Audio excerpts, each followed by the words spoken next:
start.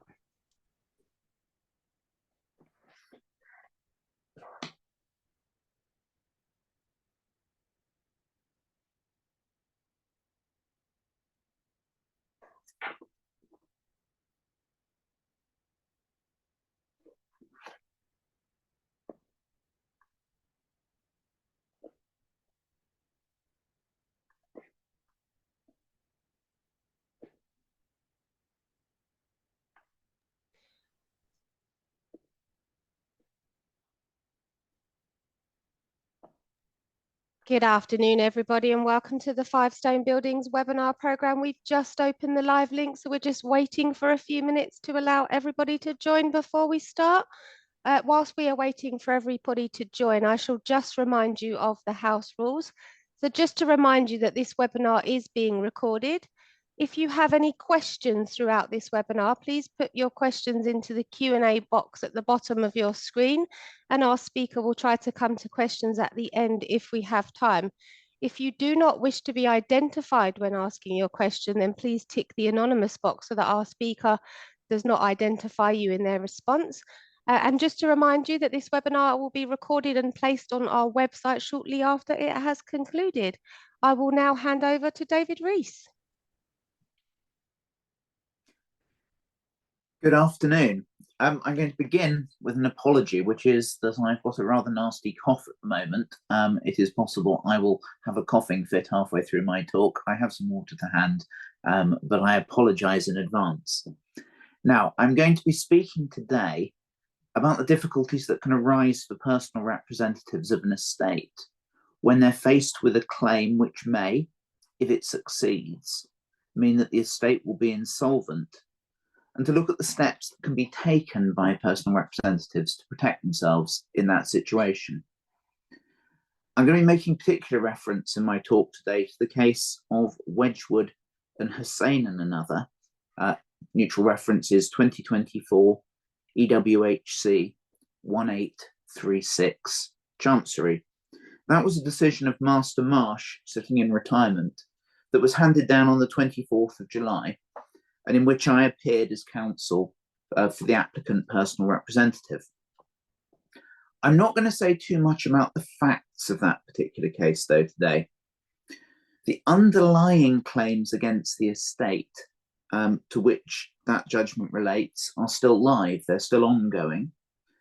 And the judgment itself arose in the context of a hearing in which confidential and privileged matters were raised.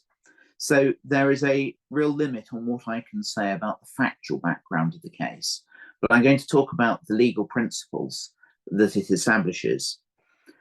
Now, this situation, the problems that can arise where one has an estate which may or may not be insolvent, can arise in estates both great and small.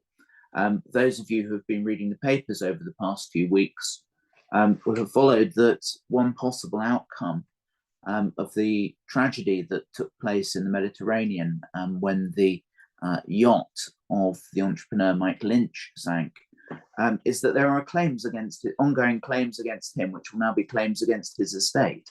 And so this is something that can happen in estates of all sizes and all natures.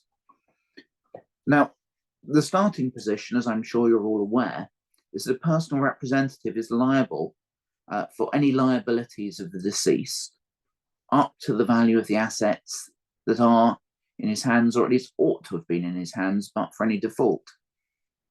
And if those assets are insufficient to meet the estate's liabilities in full, then it's necessary for the estate to be administered as an insolvent estate. And if the personal representative doesn't do that, if he makes distributions to beneficiaries over the heads of creditors or pays out to creditors in the wrong order, then the personal representative may incur liability, personal liability, for having made a devastavit. Now, there are various ways that an insolvent estate can be administered. It can be administered by the personal representative without a formal court order or a bankruptcy order. It can, in rare circumstances, be administered under the direction of the court. through orders made under CPR Part 64, or it can be administered pursuant to an insolvency administration order that's made under the Administration of Insolvent Estates of Deceased Persons Order 1986. However, whichever route is adopted, similar, although not necessarily absolutely identical, rules will apply. And effectively, the distribution of the estate, it's similar to the bankruptcy of a living individual, with, for example, secured creditors having priority over unsecured creditors. However, it's worth noting, and this is an important feature of the Wedgwood and Hussain case, that if an insolvency administration order is made, any dispositions that were made between the date of the deceased's death and the date when the order is made will be void under Section 284 of the Insolvency Act unless they're ratified by the court. And that applies to distributions, to beneficiaries. It can also apply, for example, to expenses that are being incurred or costs that are being incurred by the personal representative. And so it can extend to the personal representative's own costs. Now, because this is backdated, that is to say that that any transactional disposition will be void if it's made between the date of death and the date when the order is made.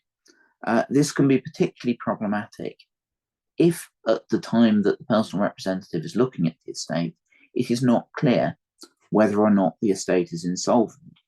For example, where there is a disputed claim that has been intimated or brought against the estate, the outcome of which is going to affect the estate's solvency. If the personal representative fights the claim and successfully defends it so that the estate is solvent, then where any remaining debts can be paid, the rest of the estate can be distributed, and the personal representative will be in a position to recover their costs. If the defence to the claim against the estate fails, so that the estate's insolvent, then the personal representative is in a very difficult position. They may have an adverse costs order made against them, and any costs that they've taken for themselves are potentially void under Section 284 of the Insolvency Act. Alongside this must be considered the separate rule that relates to all estates and indeed to trusts as well, that a personal representative or a trustee is only entitled to recover costs from the estate to the extent they've been properly incurred for the benefit of the estate.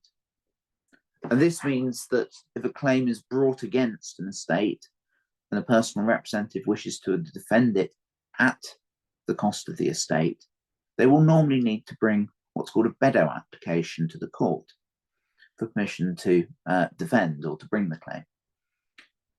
A Beddoe application, as I'm sure most of you are aware, is separate proceedings, different from the main claim, in which the personal representative or trustee seeks permission from the court to pursue or to defend the substantive proceedings. If the court grants permission, then the personal representative or trustee will be entitled to indemnify themselves out of the estate, both for their own costs incurred in the substantive proceedings, but also for any adverse costs order that is ultimately made against them. And this need for a Beddoe order can potentially apply in all cases where claims are made against the estate, not just those where the estate is potentially insolvent. However, where the estate is potentially insolvent, these two factors, Section 284 and Beddoe proceedings, both arise, and the personal representative may need both a Beddoe order and an order under Section 284 of the Insolvency Act ratifying the incurring of costs as well. And that was the position in the Wedgwood and Hussain case. The case relates to the estate of Mr. Hussain, who very sadly died at the age of 47 in January 2021. He left a will under which he left a nil-rate band gift on trusts for his children. and his residuary estate was left for his wife. However, his estate is also subject to a number of claims that have been intimated by a number of potential claimants. But the most substantial of those claimants, or those claims, is one that has been brought by his former employer, a company called EBP, which is in the region of 2.5 million, and arises from allegations of breach of fiduciary duty and fraud. And the outcome of that claim may well determine whether or not Mr. Hussein's estate proves to be insolvent. The personal representative of the estate is an independent professional who has been appointed by the court under Section 50 of the Administration of Justice Act 1985. It's a solicitor, David Wedgwood of Anthony Gold, and he has been my client in these proceedings. Because the personal representative was aware of the risk of insolvency, a Part 8 claim was brought separate from the main proceedings being EBP's claim against Mr. Hussein's estate. And in the Part 8 claim, two heads of relief were sought. Firstly, for Bedo approval to defend the claim that's been brought by EBP. And secondly, and in addition to the Bedo approval, ratification of costs that were being incurred by the personal representative under Section 284 of the Insolvency Act. This isn't a case where an insolvency administration order has yet been made, but it is a case where if the estate proves to be insolvent, there is the possibility that such an order may be made at some point in the future. And it is for that reason that Mr. Wedgwood, understandably, wished to ensure that any costs that he was incurring in defending the claim were ratified by the court, so they would not be declared void if an insolvency administration order was made. Now, I want to make a couple of points about the structure of the Part 8 application that was made by Mr. Wedgwood. Firstly, the defendants to the Part 8 claim were Mrs. Hussein, the deceased's widow, and of course the residuary beneficiary under his will. And secondly, EBP, the claimant in the substantive claim, and the potential creditor of the estate, depending on the outcome of that claim. We did not join to the proceedings other creditors or potential creditors. Instead, they had notice of the proceedings served upon them, but they were not formally joined as parties and not formally sought to be joined as parties. The widow was the only beneficiary who was joined as a party, but an order was made that she represented the interests of anybody else beneficially entitled under the estate. Now, immediately, you'll note that it's slightly unusual to join EBP as a defendant to the claim because they're the claimant in the substantive proceedings. However, this is a necessary thing to do in a Bedo application where it's being made in the context of a claim that has the ability to wipe out entirely the totality of the estate. And that's because the claimant in substantive proceedings will in those circumstances be directly affected if an indemnity as to costs is given to the personal representative or trustee.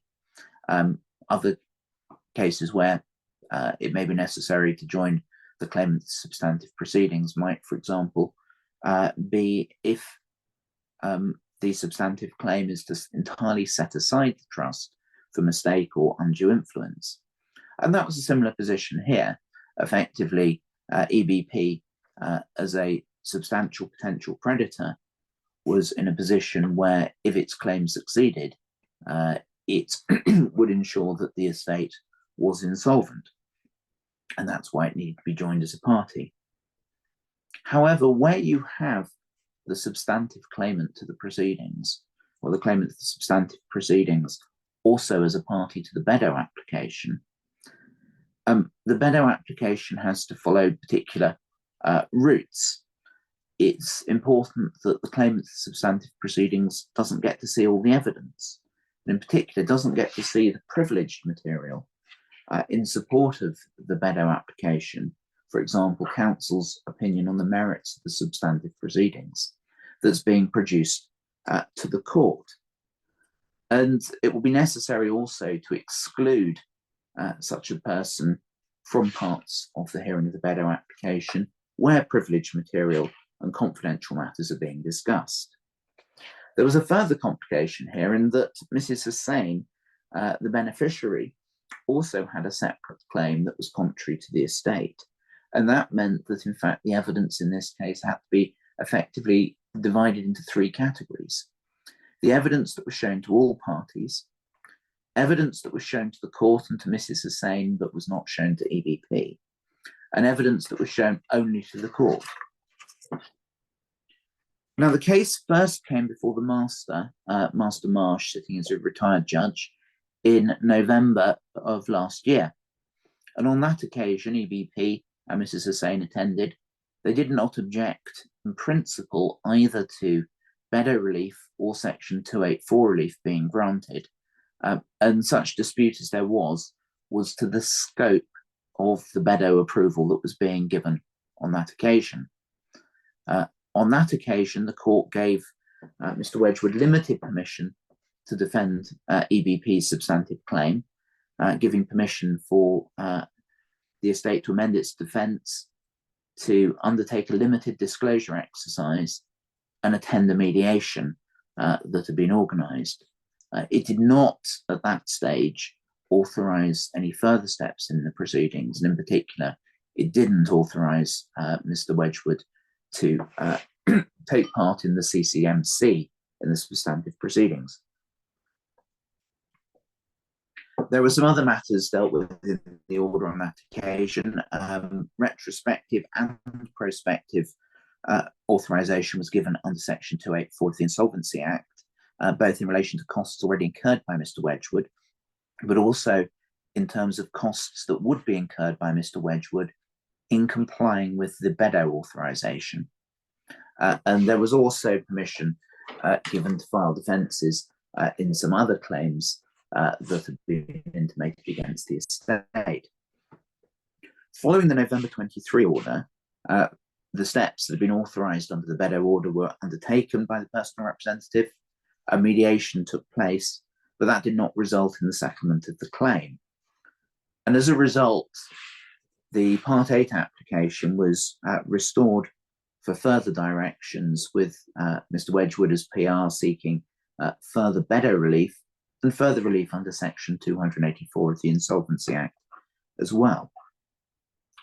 This time, however, the question of whether the court should make orders both in relation to the Beddoe relief and in relation to Section 284 was actively opposed by EBP.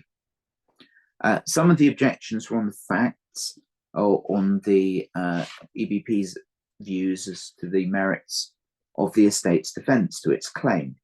And I don't need to deal with those in any detail in this talk today.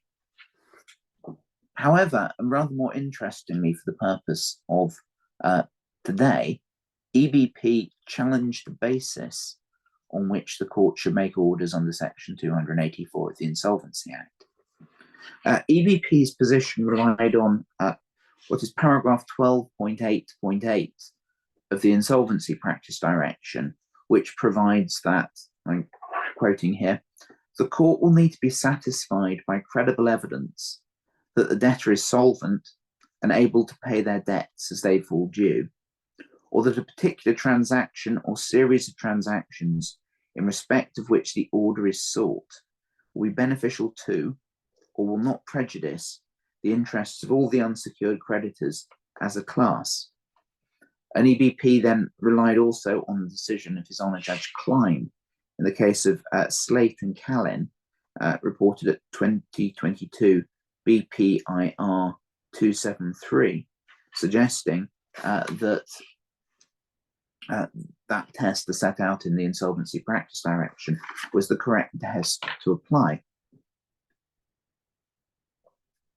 On behalf of Mr. Wedgwood, I resisted this submission. My argument was that, in summary, firstly, where there was a question as to the solvency of the estate, if it was uncertain whether or not it was going to be insolvent, then the interests of both beneficiaries and potential creditors were relevant. And that I argue also that effectively the court should apply the same test for both Beddoe and Section 284 relief, as to do otherwise, for example, granting Beddoe relief but refusing Section 284 ratification, would place the personal representative in an impossible position. The judge agreed with my submissions, but he set out his reasons in some detail.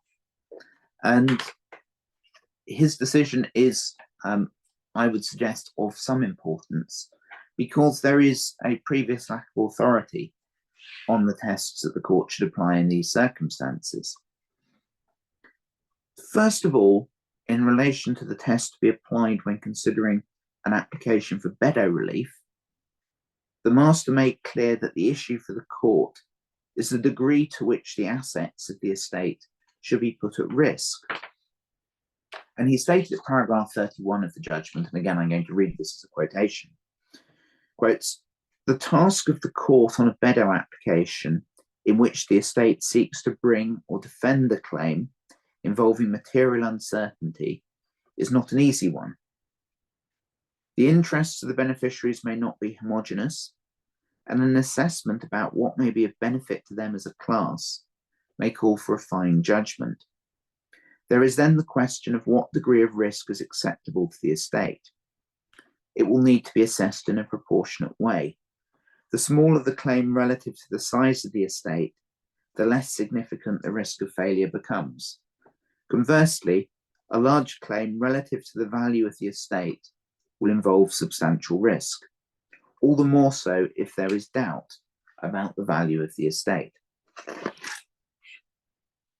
The judge then went on to make an important point that, certainly at earlier stages of the proceedings, the prospects of a party achieving total success at trial may not be the best measure of risk, and that the litigation risk may vary at different stages of the claim in the light of information that becomes available, for example, during the disclosure process, or as a result of the outcome of an interlocutory hearing.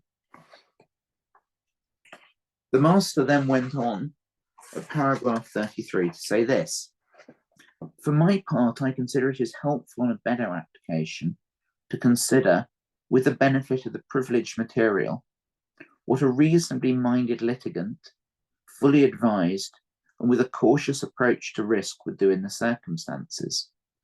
By cautious, I have in mind the sort of risk that an ordinary person or entity with resources similar to the net value of the estate would accept." So effectively, so far as the test for Beddoe relief is concerned, the judge is suggesting that the test should be really that of what a reasonable litigant faced with this position would be likely to do.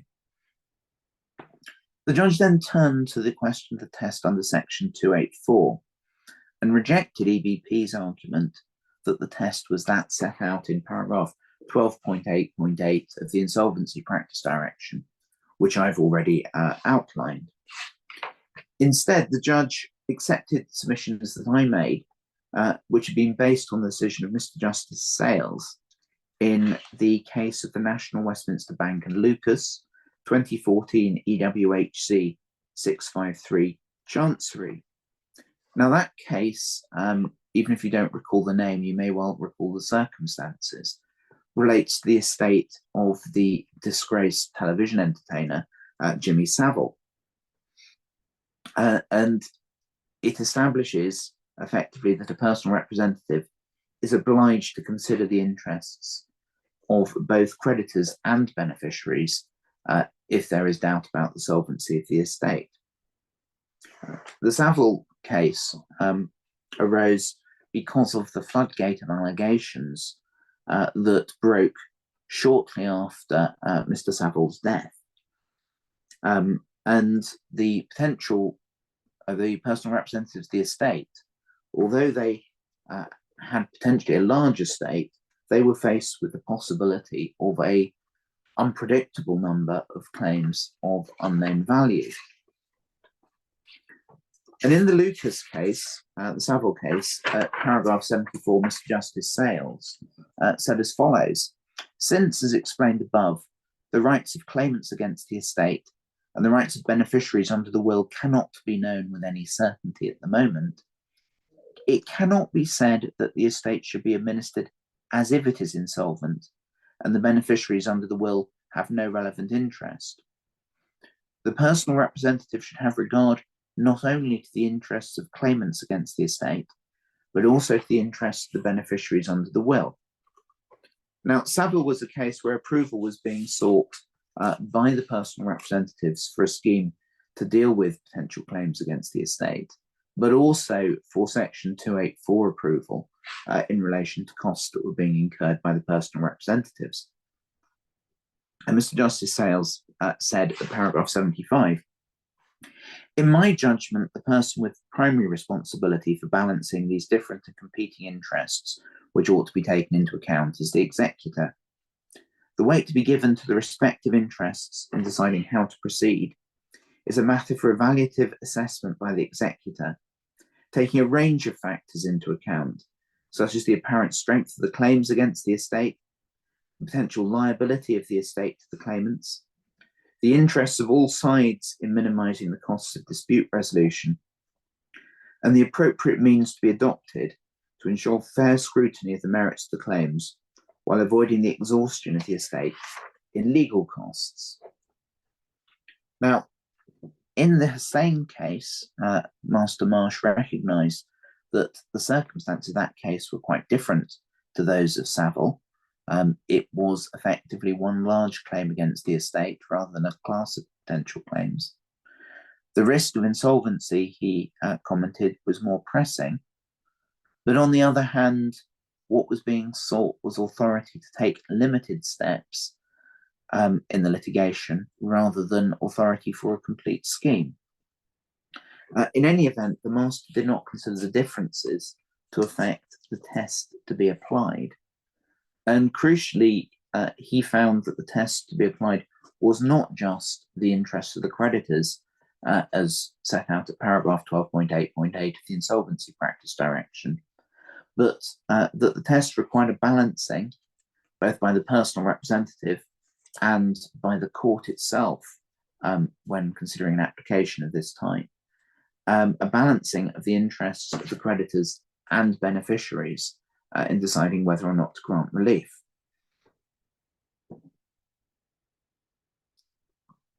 The court therefore wasn't, in making its decision, confined, as EBP had argued, to consider solely whether the ratification of costs under 284 would be in the interest of unsecured creditors as a class. Now, on the facts of the case, various arguments were made by EBP, one of which was that, in effect, this was an application really for the benefit of Mr. Wedgwood's firm and not for him personally. That argument was rejected by the Master, who recognised that if it was correct, it would be very difficult to find solicitors who would be willing to accept appointment as personal representatives in cases such as these. Another argument that was made by EBP was that ratification shouldn't be granted, and instead Mr. Wedgwood should seek an indemnity from Mrs. Hussein, the residuary beneficiary. Now, that's an argument that in other cases might carry some weight. However, here, there was a conflict, an identified conflict, between the widow and the personal representative, because she was pursuing a counterclaim or seeking to pursue a counterclaim in the substantive proceedings, that she had a personal interest in an insurance policy that Mr. Wedgwood was also claiming for the estate.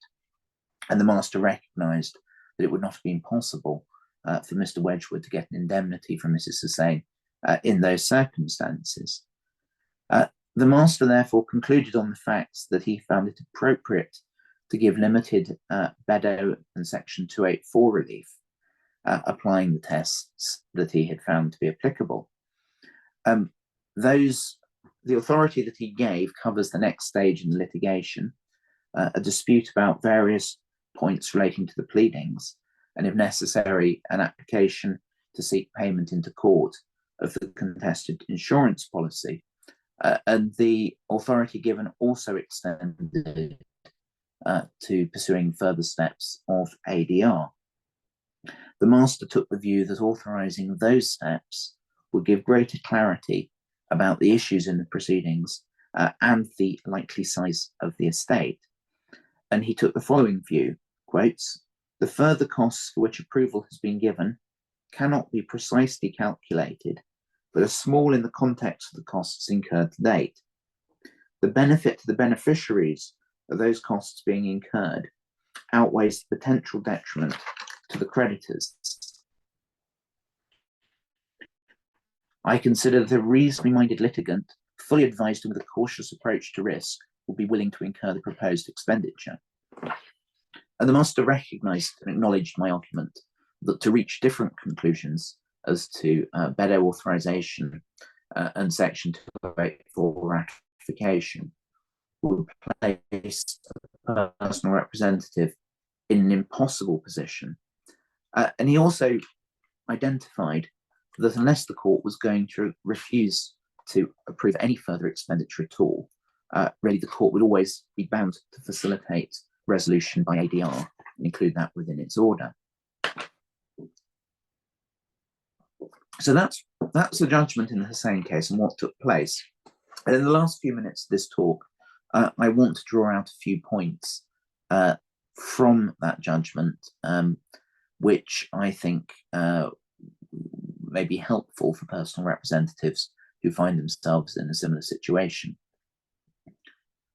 First of all, personal representatives, and especially professional personal representatives, do need to be fully conscious of claims and potential claims against the estate. That obviously extends not just to claims that have been intimated, but to potential claims that may come into existence. And if there is a potential risk of insolvency, the personal representatives need to take account at an early stage the risks that the making of an insolvency administration order and Section 284 could pose to them. As Master Marsh commented in the judgment in Hussein, a prospective application for approval under Section 284 will always be wise. And of course, it needs to be borne in mind that Section 284 and the risk of a disposition being void applies not just to potential costs incurred by the personal representatives, but it will incur to distributions that are made as well if the estate ultimately proves to be insolvent. Therefore, the personal representative needs to be alive to these issues at an early stage. In addition, if there are potential proceedings relating to the estate, either because the estate needs to bring those proceedings or because a claim has been brought or is being intimated against the estate, consider at an early stage the need for a BEDO. In many cases where solvency is unclear, there may be a need for both a BEDO application and an application under Section 284 at the same time, just as there was in the Hussein case. But BEDO applications will not always be necessary or may not always be appropriate. For example, if all the beneficiaries of the estate are adult and sui juris, have capacity, then really it's going to be for them to decide whether or not to underwrite a claim and indemnify the personal representative. If there is a fundamental dispute between different beneficiaries in those circumstances, then it may be the application has to go to court. But if all the adults are capable of reaching a decision as to whether or not a claim should be defended, the court would normally expect them to fund the claim themselves rather than have the personal representative make a better application for authority to be indemnified out of the trust estate. The third point, consider the scope and the shape of any BEDO or 284 proceedings at an early stage. Who are going to be joined as the parties? Certainly you will need representatives of the beneficiaries and representatives of the creditors but think about whether you need to join them all, or whether it's possible to get representation orders or to serve notice of the proceedings on members of the class under Part 19 of the CPR. The position was pretty clear cut as to who we should join in the same case. We join the main beneficiary, we join the main potential creditor, but other cases may be less clear cut. For an early stage, it's worth bearing in mind that with Bedo applications, the court is not going to give you, or certainly very unlikely, to give someone a blank check to litigate all the way up to trial. It will seek to look at the claim in detail and break down matters of approval into more bite-sized chunks. Now, there is a trade-off. There's a trade-off between the risks that are posed by giving effectively a blank check, allowing a personal representative or trustee to fight a claim all the way to trial, as against the costs of a PR or trustee having to keep coming back to court if the court has kept them on a short leash. But costs can be reduced by ensuring judicial continuity, and that will normally be something the court will be anxious to try and achieve. And indeed by the court encouraging the defendants to the Bedo application to take a proportionate response, for example, not necessarily attending a hearing, but simply filing written submissions. It should be noted, though, that the starting point and as the costs of the Bedo claim are that the costs of all parties, even those who are opposing the Bedo, will come out of the estate. So a Bedo is an expensive set of proceedings, and so there is a real balance to be drawn by the court as to how short a leash the personal representative or defendant should be kept upon, and how often the matter should come back to the court for review. If you're making an application under Section 284 or a Bedo application, think carefully about the evidence that's going to be required. Certainly, the court will need clear evidence as to the merits of the substantive claim and the defence, and the reasons for any particular applications or approaches that are being taken within those proceedings. It would normally expect to see counsel's opinion on the merits and explaining why particular steps have been taken. And that opinion will need to come from the counsel who is instructed in the substantive proceedings, not from counsel who's dealing with the Bedo application, if different. The CPR makes clear that in bringing a Bedo and 284 application, there must be full disclosure of relevant matters. So the evidence will need to be frank, but that and may well need to include confidential and privileged matters. That in turn, of course, then raises the question as to who should see that evidence. Very careful thought needs to be given to that. Who's going to see particular statements? Who's going to see particular bundles? Because it's, of course, essential that confidential and privileged material relating to the main claim is not provided to the adversary within those proceedings if they're also going to be a party to the Bedo claim. And that may mean, firstly, that you have witness statements and bundles that are provided only to the court or only to the court and some other parties.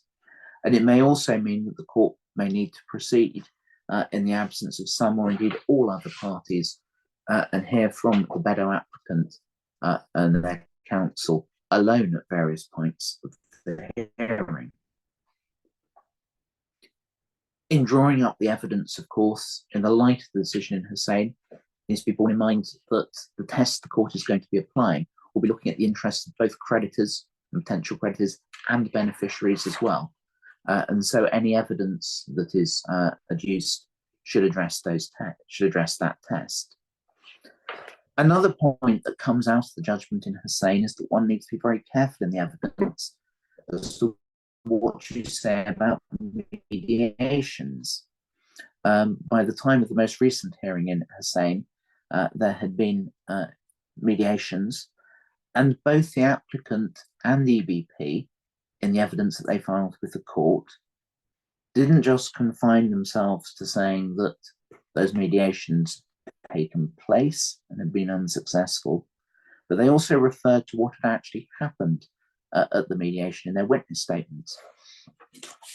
Now, paragraphs 17 and 18 of his judgment, the master made clear that caution needed to be applied in such circumstances. He said, caution should be exercised before there is any encroachment upon the confidentiality of the mediation, which will be governed by the mediation agreement.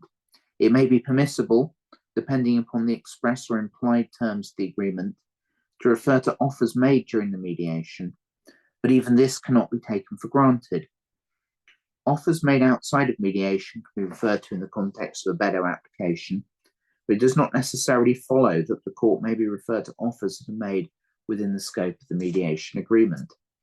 The parties to a better application will need to consider the contractual obligations they have entered into carefully before referring to any aspect of the mediation.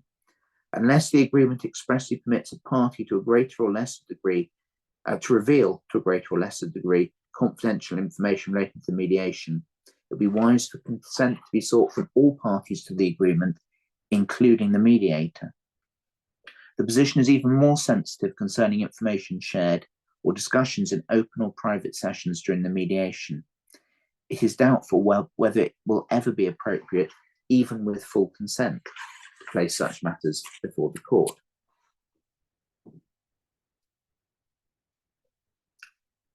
A further point, and I hope one of some encouragement to personal representatives who find themselves in this position, is to remember that the court will start off from a position normally of being sympathetic to a personal representative who finds themselves in this predicament. By that, I don't mean that the court will be willing to allow a personal representative to run or to defend a hopeless claim, but it will recognise that the personal representative who has been placed in this position requires assistance from the court. And my experience certainly is that masters who are experienced will be helpful and constructive in the directions that they give. The quid pro quo for that helpfulness and constructivity is that personal representatives need to apply promptly, and they need to be open and frank with the court. And if they do that, the court will do their best to assist. And indeed, the court sees the substantive proceedings as likely to be sympathetic to any application to adjourn parts of those proceedings to enable an application to be made for better or Section 284 relief. Certainly, the court sees the substantive proceedings will be sympathetic to an adjournment application, provided that the better application and the application to adjourn is made promptly. It may well be less understanding if the applications are delayed or if they're dealt with really as an afterthought. But the starting position is the court is not going to expect a professional who is acting properly and responsibly themselves in a position where they are at personal risk as to costs. So my advice, really by way of conclusion, to those of you who find yourself acting as personal representative in a potentially insolvent estate is don't be frightened, but don't bury your head in the sand either. It's a situation that can be managed, it's a situation that can be dealt with. It may feel a little uncomfortable at times, but I think you will find yourself supported by the court, provided that you are able to identify the issues, that you get advice from counsel as to both the substantive merits of the substantive claim, but also what you need to do in relation to the administration of the estate, and that you make any applications that are required either by way of better. In those circumstances, I think the court will be very sympathetic and will recognise that a professional PR in that situation is simply acting responsibly and will make orders consequent upon that. That's all I'm going to say today. Thank you very much for your attention. I'm got a little bit of time if anybody has got any questions. I can't see anything in the chat at the moment, but I will wait a moment or two to see if there are any questions.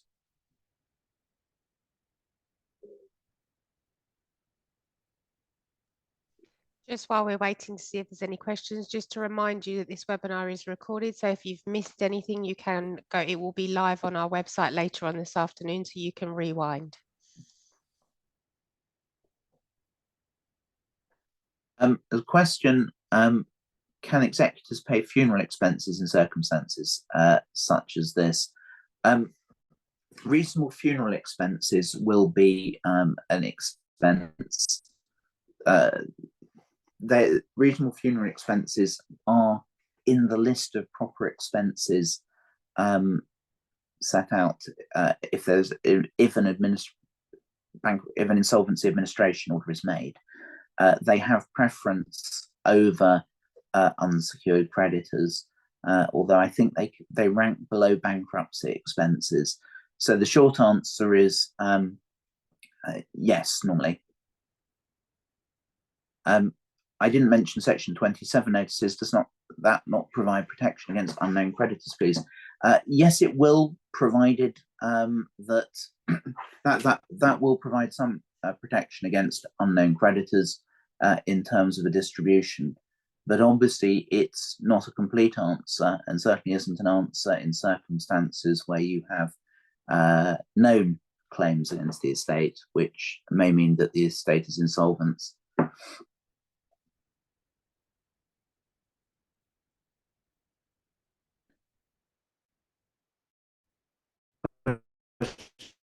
If you summarize 3 main points to begin insolvent estate, what would you suggest? I think you need to identify, firstly, whether this is going to be an appropriate case for a better application. Are there proceedings that are ongoing? Is this a case where you're proposing to administer the estate out of court, but nonetheless there's still a risk that insolvency administration order may be made, in which case you want to identify whether you're going to need to seek relief under Section 284. But obviously what you need to do is really marshal the claims, identify what are the potential claims, what are the risks that are going to be run in defending those claims, and take advice on the merits of the claims necessary from counsel, and then, if necessary, take advice on what you should do in the administration of the estate. And it may be that that will be a different barrister from counsel who's dealing with substantive claim. For example, in the Hussein claim, I'm not dealing with the substantive proceedings. I'm not instructed in those. I'm simply providing specialist advice in relation to the administration of the estate issues. Right, well, thank you very much. I hope that has all been very helpful. And thank you again for your attention this afternoon. Goodbye.